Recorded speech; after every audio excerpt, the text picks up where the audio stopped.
বৌদি ভাবে চাকরি টাকরি ছেড়ে দিল নাকি বিয়ে ঠিক হওয়ার পর।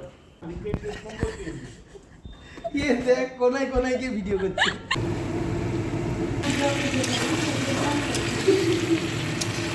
তো দিব ইয়ে তোরা এ পরমা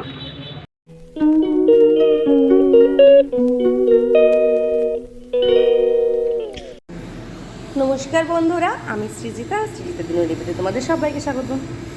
সকাল সকাল ব্রেকফাস্ট করিনি এখনও, কিন্তু মা কাজে লাগিয়ে দিয়েছে। দাঁড়াও দেখাচ্ছি কী করছি। এই যে এখানে ভেজে নিচ্ছিলাম ডালের বড়া, কারণ আজকে বাড়িতে হবে ডালের বড়া দিয়ে আমচুর দিয়ে টক। এই কয়েকটা ভেজেছি আর এতগুলো মাখানো এখনও আছে, তো ভেজে নিই। তো তারপরে যতটুকু তেল বেশি হয়েছিল ওটাতেই সেদ্ধ করে রাখা আলুগুলো একটু এপাশ ওপাশ করে ভেজে নিচ্ছিলাম, কারণ এই ছোটো ছোটো আলুগুলো দিয়ে হবে আলুর দম। বেশি নয়, মোটামুটি সামান্যভাবে একটু এপাশ ওপাশ করে তেলে আলুগুলোকে নেড়ে নিচ্ছিলাম। তো আলুগুলো ভাজা হয়ে যাওয়ার পরে তেলে দিয়ে দিয়েছিলাম চিনি, তারপর চিনিটা গলে যেতে ওটাতে দিয়েছিলাম কালো জিরেটা ভাজা ভাজা হয়ে আসার পর ওটাতে দিয়ে দিয়েছিলাম একটু সাদা জিরে আর দুটো শুকনো লঙ্কা। তো এগুলো দিয়ে এগুলোকে তেলে একটু ভালো করে নেড়ে নিচ্ছিলাম। তারপরে ওটার মধ্যে দিয়ে দিয়েছিলাম আদা বাটা দিয়ে ভালো করে নেড়ে নেওয়ার পরে দিয়ে দিয়েছিলাম টমেটো পেস্ট, এটা আমি আগে পেস্ট করে রেখেছিলাম। তো ওটাকে তেলের সঙ্গে একটু ভালো করে নাড়িয়ে নিয়ে ওটার মধ্যে দিয়ে দিয়েছিলাম স্বাদ মতো নুন। আর এদিকে আমি হলুদ কৌটো চামচ খুঁজে পাচ্ছিলাম না, তাই ছুরি দিয়ে হলুদ কৌটো উঠিয়ে নিয়েছিলাম। যাই হোক, এবার ওগুলো দিয়ে আবার ভালো করে মশলাটাকে কষিয়ে নেব। যতক্ষণ না তেল ছেড়ে যায় ততক্ষণ মশলাটাকে ভালো করে কষিয়ে নেব।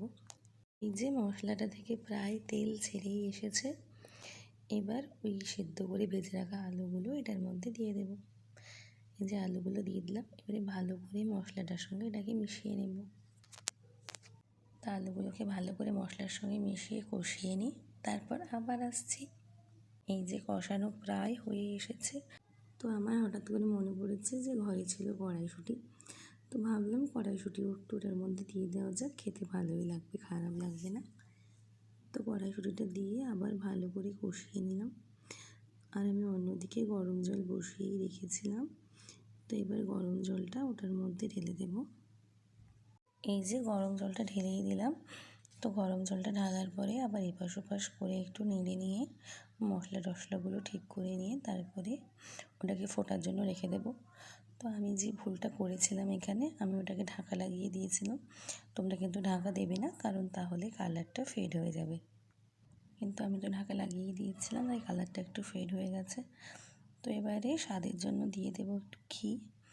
ব্যাস, ঘি দেওয়ার পর ফুটে গেলে নামিয়ে নেব। তারপর এই যে ওপর থেকে গরম মশলার গুঁড়ো ছড়িয়ে দেবো, তাহলেই তৈরি।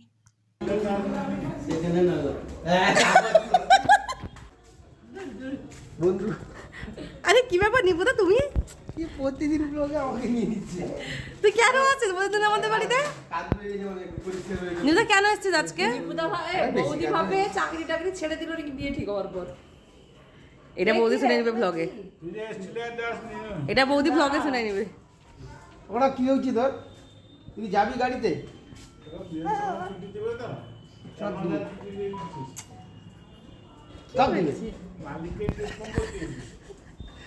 দেখ কোনায় কোনায় গিয়ে ভিডিও করছে।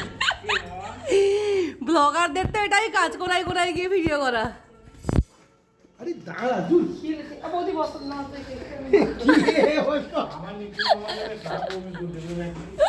তো এটা ছিল আমার ব্রেকফাস্ট, ছোলা, নারকেল কুচোনো আর চাল কুমড়ো দিয়ে ঘন্ট, আর তার সঙ্গে মুড়ি। তো মুড়ি টুড়ি খেয়ে স্নান টান করে চলে এসেছিলাম দুপুরের খাবার নিয়ে। দুপুরের খাবারে ছিল বড়া ভাজা, বাঁধাকপির ঘন্ট আর নিজের হাতে তৈরি আলুর দম। সেদিন আমার হাতে তৈরি ভেজ চাউমিন খেয়ে সবার খুব ভালো লেগেছিলো, তাই আবার আজকে বানিয়েছিলাম ভেজ চাউমিন। তো খাওয়া দাওয়ার পর রেডি হয়ে গেছিলাম বন্ধুদের সঙ্গে দেখা করতে যাওয়ার জন্য। তো চলো, এই যে দোকানে আমি আর আমার বেস্ট ফ্রেন্ড আগে থেকে এসে বসে যাচ্ছি, কিন্তু বাকি কারোর দেখা নেই। তারপর এই যে ইনি হেলে দুলে এলেন।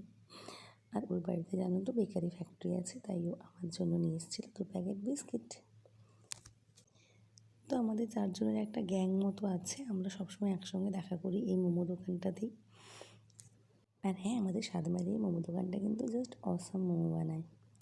আর সবার শেষে এই যে হতচ্ছাড়া হেলে দুলে আসছে, ও সব সময় লেট করে। তো যাই হোক, ওরা সবাই খেয়েছিল মোমো আর আমি খেয়েছিলাম ধোসা। এই ফার্স্ট টাইম স্বাদমারির ধোসা খেলাম, যেটা টেস্ট জাস্ট অসাম ছিল। তারপরে খেয়েছিলাম কফি। তারপরে কফি খাওয়ার পরে ওই বেস্ট ফ্রেন্ডের সঙ্গে একটু ভিডিও বানালাম। তারপরে ফটো তুলে চলে এসেছিলাম বাড়ি। You don't need much intent to get better than that. You can't really get worse than 22 of the first power play. He'll find the gap. Was served up outside the off-Stumperton area. He'd be happy. তো এত কিছু খাওয়ার পর সন্ধ্যে থেকে রাতে আর একদমই খিদে পাইনি, তাই না খেয়ে চলে এসেছি ঘুমোতে। তো যাই হোক, আজকের ভিডিওটা এইটুকুই। ভিডিওটা ভালো লেগে থাকলে লাইক কমেন্ট শেয়ার করে পাশে থেকো, আর চ্যানেলটা সাবস্ক্রাইব করে বেল আইকন প্রেস করে দিও। আর তোমরা যারা আমার ফেসবুক পেজ থেকে দেখছো, তারা প্লিজ ভিডিওটা শেয়ার করে দিও আর পেজটাকে ফলো করে দিও। Thanks for watching.